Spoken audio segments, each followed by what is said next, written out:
400s BC. Many events happened during this century that would still have a lasting impact even to this day.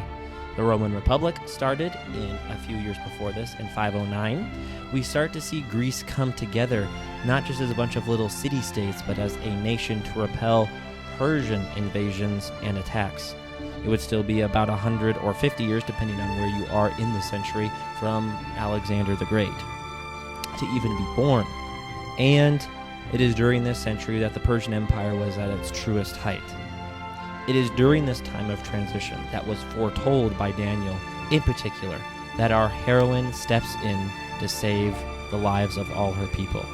Her name is perhaps one of the most popular names, especially her Hebrew name, of at least millennial and Gen Z Christian women lately. So how did an orphan girl influence the most important emperor on the planet to save her people from utter destruction?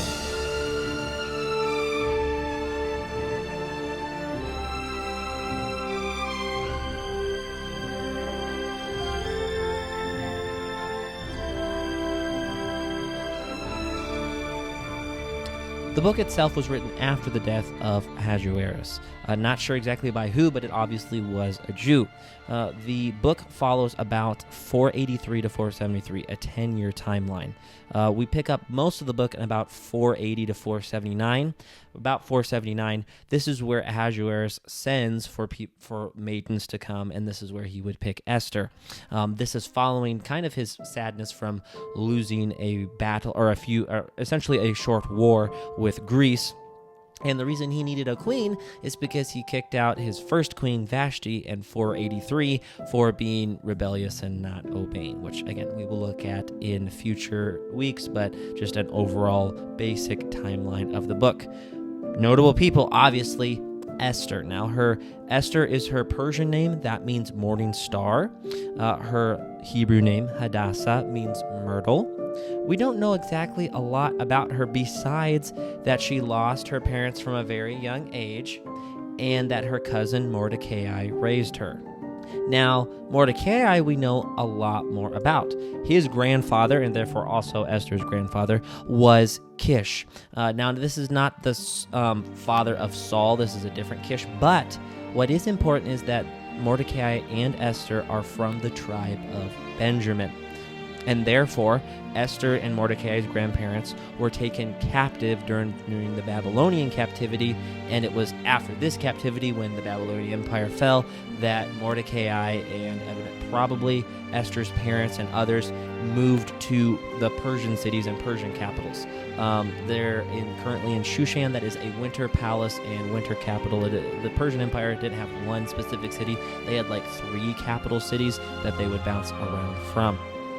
He was kind of a low-level leader within the palace, and as we will see, he stopped a ploy by a couple guards to assassinate the Emperor Ahasuerus. Ahasuerus is the king mentioned in Esther. He is known also Greek terms as Xerxes I. He reigned from about 485 to 465. His father was Darius, probably not the same Darius that we read in Daniel, but his grandfather was Cyrus the Great. Cyrus was the one that allowed the Jews to go back to the Promised Land. Xerxes actually probably took control as emperor just a few short years after Daniel had even passed away. As I previously mentioned, he is probably best known for, in other circles outside of biblical circles, for the invasion of Greece, where he would win the Battle of Thermopylae, but overall lose that campaign at Thermopylae. You might know is where the 300 Spartans tried to defend against the Persians, but ultimately lost due to a traitor. Sadly, he was assassinated by kind of some other higher leaders in the imperial court, and those traitors were able to be defeated by his son, but only barely. So yes, unfortunately, he was assassinated. Haman. He was a high official that was quite close to the emperor. The only thing we know about where he's from, the Bible says he's an Agagite, which we will look at in future. It kind of spoils a little bit, so we will look at that later.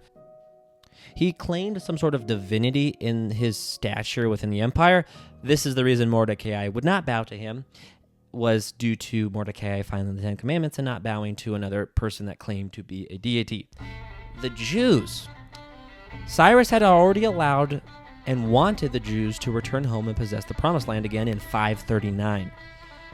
By Esther's time, probably only about 100,000 to 200,000 Jews had even returned to the Promised Land. Up to 750,000 had decided to stay or move into the Persian Empire instead of going home because of the long journey and businesses that they had there.